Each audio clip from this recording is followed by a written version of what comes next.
Atlas Fallen answers the age-old question, what happens if you took old-school God of War, Crackdown, and Eurojank and put it in a blender? Featuring some wondrous highs and a few thunderous lows, Atlas Fallen is beautiful and ugly, fun and infuriating, great and terrible, in a way that only a few games are nowadays. You bear a gauntlet housing an imprisoned god, and that allows you to free a land full of terrifying-looking people. The combat can be incredible, while the story and voice acting are routinely the opposite. So let's dive in and see if this one is worth the sand that will inevitably end up in your boots in the XboxEra review of Atlas Fallen.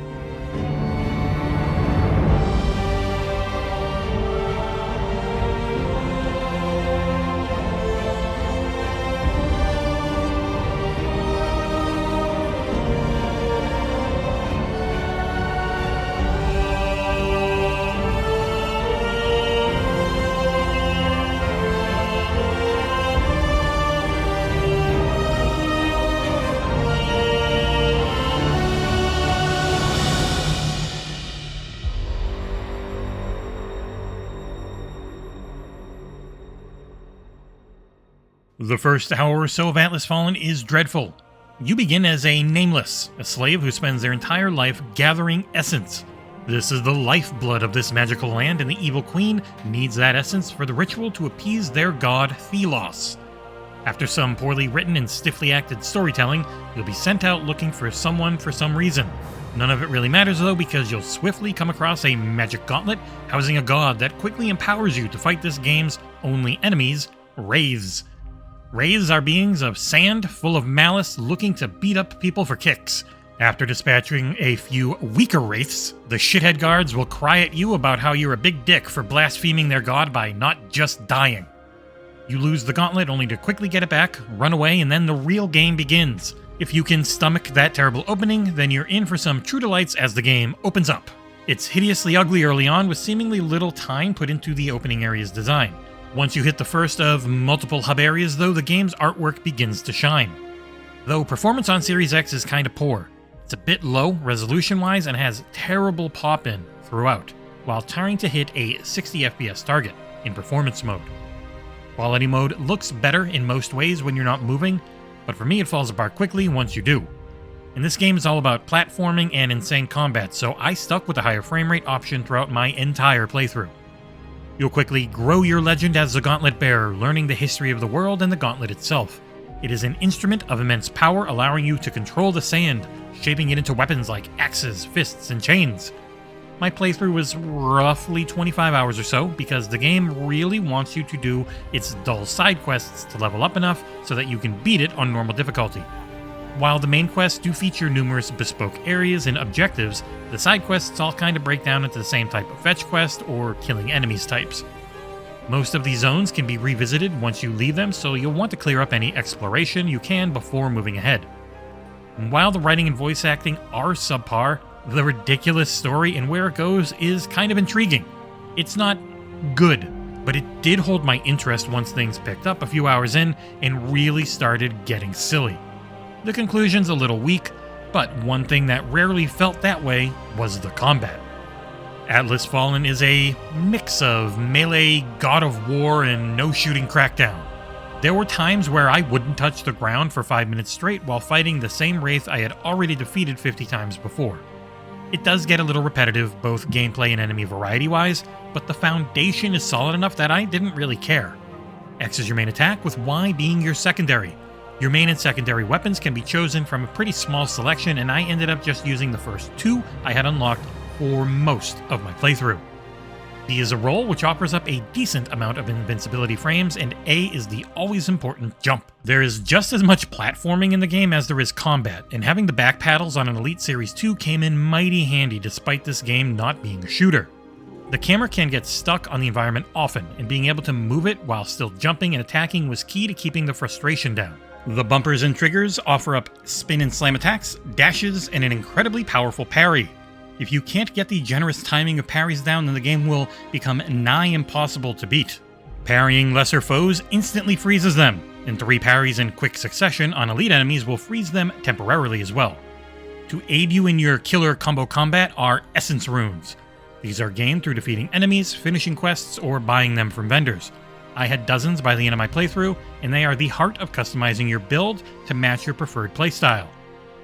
Runes are either active abilities or passive buffs tied to your momentum meter.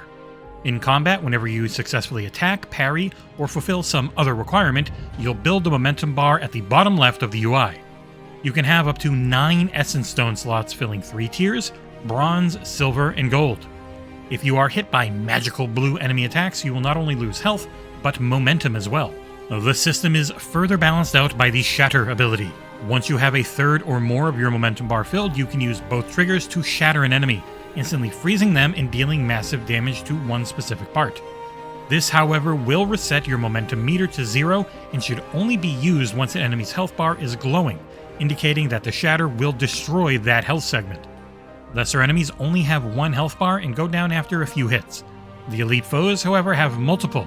Some have 5 or more segments to destroy before they go down, so you want as much momentum as possible to feed your active and passive abilities. Outside of combat, the controls for platforming work well. When on sand-covered surfaces, you can glide by pressing the run button, and during platforming segments, you can double jump and boost across vast distances in a flash. Your Gauntlet Bear is a master of mantling as well, which helps immensely with some of the environmental puzzles, though the camera does like to get lost in said environment, both in and out of combat. There are anvils, which are a bonfire light style system, because there's no souls to lose if you die, but it does seem to respawn enemies occasionally, though not always, and you can fast travel between them, and there are a lot of upgrade systems tied to their use. Essence Stones, your gauntlet, and armor are all upgradable in various ways.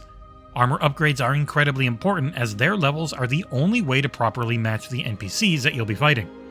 The only time I ever struggled in the game was when a lack of materials or new armor to upgrade kept me a level or 2 below the NPCs tied to a story quest. This required me to do side quests to get resources or occasionally, randomly, be handed higher level armor.